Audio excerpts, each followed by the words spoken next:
कभी सड़कों पर जूस बेचने को था मजबूर, आज अंबानी को भी पीछे छोड़ा है। बॉलीवुड स्टार से अपनी शादी में कराया डांस, दुबई में खड़ा किया अपना एम्पायर।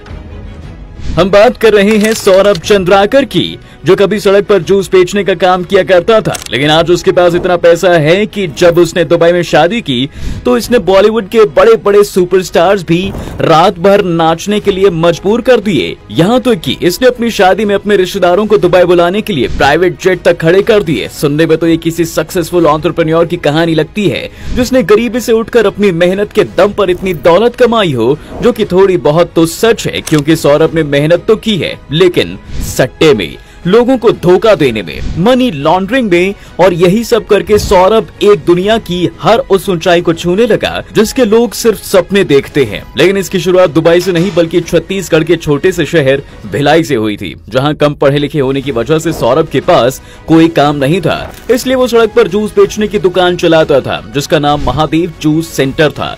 कहते हैं जूस की दुकान चलाते चलाते ही सौरभ को सट्टा खेलने की लत लग गई और वो जूस की दुकान से जो भी कमाता था उसे सट्टे में लगा देता था, जिसमें उसका साथ उसका एक फ्रेंड रवि उप्पल देता था। लेकिन ज्यादातर उन्हें हार का सामना ही करना पड़ता था, जिसकी वजह से सौरभ और रवि पर बहुत सारा कर्जा भी हो गया था। इसके बाद सौरभ 2019 में काम करने के लिए दुबई चला गया, लेकिन यहाँ भी सौरभ अपने सट्टे की बुरी आदत से पीछा नहीं छुड़ा पाया। लेकिन दुबई आकर उसने एक नई चीज की, अब वो सट्टा खेलना नहीं बल्कि लोगों को सट्टा खिलाना चाहता था। ऐसे में उसने इसके लिए ऑनलाइन वेबसाइट बनाने का प्लान बनाया, लेकिन वो जानता था कि वो ये काम अकेले नहीं कर पाएगा, इसलिए उसने अपने भिलाई से अपने दोस्त रवि को भी अपने पास बुला लिया और फिर दोनों ने मिलकर किसी तरह से एक ऑनलाइन गेमिंग वेबसाइट और एक मोबाइल ऐप बनाया। सौरभ ने इस ऐप का नाम Mahadev book king of online world रखा। ये नाम रखने के पीछे सौरभ के दो मकसद थे। पहला तो ये कि उसकी जूस शॉप का नाम था, दूसरा ये कि नाम सुनने में थोड़ा देसी लगता है, जिससे छत्तीसगढ़ और उसके आसपास के लोग ज्यादा जल्दी से कनेक्ट कर सकते थे।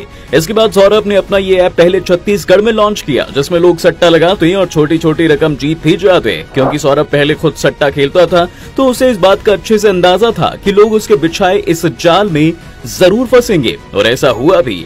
जो लोग कभी कभी इस ऐप पर पैसे लगाते थे, अब वो हर दिन पैसे लगाने लगे। ये उनके लिए किसी नशे की तरह बन गया था। इसके बाद सौरभ ने छत्तीसगढ़ के बाहर अपने पैर पसारने शुरू कर दिए और कोलकाता, भोपाल, मुंबई, नागपुर और इंदौर में अपना बिजनेस शुरू कर दिया। पहले जहां वो एक वेबसाइट से बिजनेस करता था, वहीं अब उसने अपने काले धंधे को चलाने के लिए 50 और नई वेबसाइट मार्केट में लॉन्च कर दी। इसके बाद उसने इसे चलाने के लिए कई ऑफिसेज भी खोले, जहां उसने अपने भरोसेमंद लोगों को काम पर रखा, जो उसके लिए वेबसाइट चलाने के साथ साथ उसे दुबई में मनी लॉन्ड्रिंग के जरिए पैसा भेजने का काम करते थे। और इस तरह किसी जमाने में जूस बेचने वाला सौरभ सिर्फ 2 साल में इतना बड़ा आदमी बन गया था कि उसने छत्तीसगढ़ के साथ मध्य प्रदेश, महाराष्ट्र और वेस्ट बंगाल में करोड़ों की प्रॉपर्टी खरीद डाली। इतना ही नहीं, उसने दुबई में भी अपनी पहचान एक बिजनेसमैन की तरह बना ली और वहाँ भी कई महंगी प्रॉपर्टी का मालिक बन गया। अब तक आप सोच रहे होंगे कि अगर वो इंडिया में इतने ही बड़े लेवल पर सट्टे का धंधा कर रहा था तो उस पर कैसे किसी की नजर नहीं गई होगी। तो इसका जवाब है कि लोगों की नजर तो गई, लेकिन सौरभ ने पहले ही उन लोगों को अपने पैसे के दम पर खरीद कर अपनी जेब में रख लिया था। कहा तो ये भी जा रहा था कि सौरभ के रिलेशन छत्तीसगढ़ के कुछ बड़े लोगों से भी हो गए थे, जो उसे पुलिस से बचाते आ रहे थे, और इस तरह सौरभ आराम से दुबई में बैठकर ही अपना बिजनेस चला रहा था। लेकिन इस साल फरवरी में उससे एक बड़ी गलती हो गई। वो ये कि उसने इस साल दुबई के बड़े होटल में शादी कर ली, जिसके लिए उसने मुंबई से 120 करोड़ रुपए खर्च करके मुंबई से वेडिंग प्लानर्स को बुलाया था, जिसका पेमेंट उसने हवाला के जरिए कैश में किया था। साथ ही उसने 42 करोड़ रुपए कैश पे करके अपनी शादी के लिए दुबई में एक ग्रैंड होटल भी बुक किया था, और अपनी शादी में परफॉर्म करने के लिए आतिफ असलम, राहत फतेह अली खान, अली असगर, विशाल दादलानी, टाइगर श्रॉफ, एली अब्राम, भारती सिंह, सनी लियोनी, भाग्यश्री, कृति खरबंदा, नेहा कक्कर, नुसरत भरूचा और कृष्णा अभिषेक को भी बुलाया था। इन सभी को पेमेंट भी उसने हवाला के जरिए कैश में ही करवाया था। इसके अलावा उसने अपने परिवार वालों को नागपुर से दुबई लाने के लिए एक प्राइवेट जेट भी किराए पर लिया था, जो उसकी बड़ी गलती साबित हुई, क्योंकि ये सब करके वो रातों रात फेमस हो गया। और अब ईडी को उसके बिजनेस पर शक हुआ और उसने सौरभ के बिजनेस पर नजर रखना शुरू कर दिया। करीब 7 महीने की इन्वेस्टिगेशन के बाद ईडी ने उसके भिलाई, रायपुर, कोलकाता, भोपाल, मुंबई और इंदौर सहित 39 ऑफिसेज में छापेमारी की और उसकी 417 करोड़ रुपए रुपए की प्रॉपर्टी को सीज कर दिया।